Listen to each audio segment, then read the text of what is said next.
Welcome back. আসুন আজকে আমি আপনাদের একটা রক্তহীন করা ঘটনা শোনাই। আপনাদের যে রক্তহীন করা ঘটনাটি শোনাবো, ঘটনাটি একটি গ্রামের। ঘটনাটি ঘটেছিল একটা নতুন বউয়ের সাথে। তো আর কথা না বাড়িয়ে চলুন ঘটনাটা শোনা যাক। আমার নাম দোলন, অরিজিনাল নাম। আমার ফ্যামিলিতে আমি, আমার মা, সাথে আমার আরেকটা বোন আছে। তো আমার বোনের বিয়ে হয়ে যায়। তারপর কিছুদিন পর আমিও বিয়ে করি। তো আমি যে মেয়েটাকে বিয়ে করি তার সাথে আমার বিয়ের কোনো ইচ্ছা ছিল না, এবং যে মেয়েকে আমি বিয়ে করি সেই মেয়েটাও আরেকজনের সাথে রিলেশন ছিল। তো আমাদের বিয়ে হওয়ার পর তার সাথে আমার ভালো একটা সম্পর্ক ছিল না। তার সাথে এমনি পরিবারের সমস্যা ছিল, তার সাথে আমার কোনো শারীরিক সম্পর্ক হয়েছিল না। তো ওই মেয়েটা যে ছেলের সাথে প্রেম করতো সেই ছেলেটাকে ফোন করে বলছিল, দেখো আমার বিয়ে হয়েছে কিন্তু আমার স্বামীর সাথে আমার কোনো সম্পর্ক নাই, তো আমি তোমার কাছে ফিরে আসতে চাই। তখন ওই বাস থেকে ওই ছেলেটা বলে, আমি তোমায় আনতে পারবো না, তোমার বিয়ে হয়ে গেছে, তুমি আমায় যা বুঝাবা আমাকে তাই বুঝতে হইব। এটা বললা সে ছেলেটা তার সাথে কথা বলে না। তো ছেলেটার কথা শুনে আমার বউ তখন অনেক কষ্ট পায়। কষ্ট পাওয়ার পর আমাদের বাসার সামনে আর কোনো বাসা ছিল না, আমাদের বাসার সামনে একটা বড় একটা বাঁশ ঝাড় ছিল।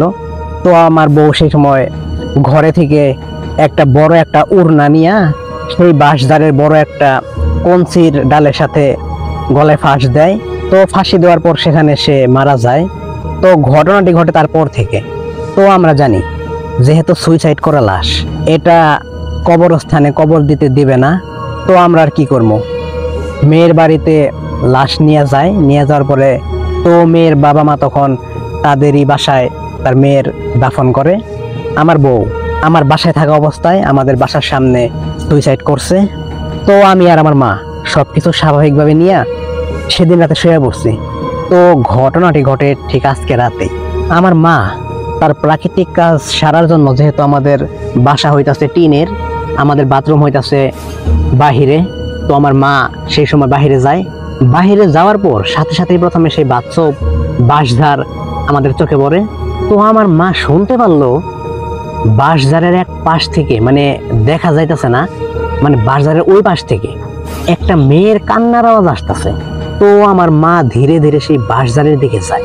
আমার মা সেখানে যাওয়ার পর দেখে একটা মেয়ে লাল শাড়ি পইরা সেখানে বৈশা বৈশা কাঁদতেছে, কিন্তু মুখটা মা দেখতে পারতেছে না, অন্যদিকে ঘুরে আছে। তখন আমার মায়ের মনে একটু ভয়ও ছিল না, কারণ এইটা হইতেছে তার বাসা, এই জায়গায় মানুষ আসবে মানে।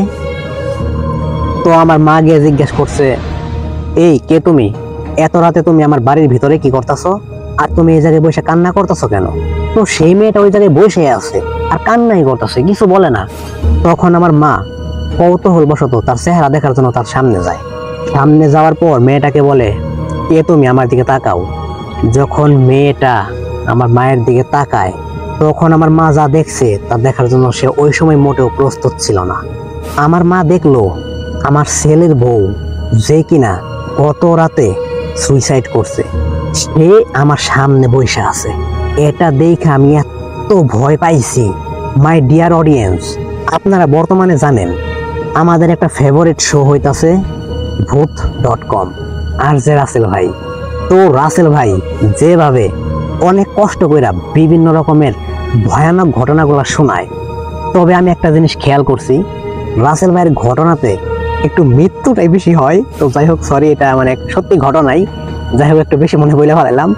মানে আমি কথাটা যে কারণে বলতে চাইতেছি, এর মেন কারণ হইতাছে আমার চ্যানেলে এরকম হয়তো রাসেল ভাইয়ের মতো ডেঞ্জারাস ঘটনা এখন আমি শেয়ার করতে পারবো না, কিন্তু গ্রাম অঞ্চলে যেরকম শুধু ভয় পাওয়ার মতো যে ঘটনাগুলো আছে, যদি ভয় পাইতে চান তাহলে এই ঘটনাগুলো একটু শুনেন।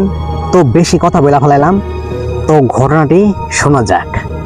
সেই সময় আমি ঘরে শুয়ে আছি, আমার মা এত জোরে চিৎকার করছে যা শুনে আমার ঘুম ভেঙে গেছে। তখন আমি দ্রুত বাইরে যাই, যাওয়ার পর মারে খুঁজে পাই না। তারপর আমি যখন সেই বাজারের পিছনে যাই, গিয়ে দেখি আমার মা সে জায়গায় পড়ে আছে। তো আমার মায়েরা তখন আমি ওই জায়গা থেকে নিয়ে আসি। তো মা একদম সেন্সলেস অবস্থায় ছিল। তো পরের দিন মা আমায় ঘটনাটা বলে। তো ঘটনাটি এই পর্যন্তই না, ঘটনাটি এখনো শেষ হয় নাই, এটা তো কেবল প্রথম ধাপ। শুধু ভয় দেওয়ার জন্য এটুকু আপনাদের শোনাইলাম। এই ঘটনা যে আপনারা শুনলেন, এই ঘটনার সব থেকে ভয়ানক পার্ট আসতেছে আগামীতে। ঘটনাটি আমাদের এলাকার আমার নিজের এক বড় ভাই আছে আমাদের গ্রামের, তার কাছ থেকে শোনা। তো ঘটনাটি তার সাথে হয়েছে, তো সে আমায় সম্পূর্ণ ঘটনাটি শেয়ার করছে। তো আমিও এই ঘটনায় যদি আপনাদের একটু রেসপন্স পাই তাহলে খুব দ্রুত এর পরের পার্ট আপনাদের আমি শোনাবো। তো আমি শাহিন আজকের মতো বিদায় নিচ্ছি। আগামীকাল আমি আসতেছি আবারও রক্তহীন করা একটা ভৌতিক ঘটনা নিয়ে। সে পর্যন্ত সবাই ভালো থাকবেন, সুস্থ থাকবেন এবং fair on black magic YouTube চ্যানেলের সাথে থাকবেন। ধন্যবাদ।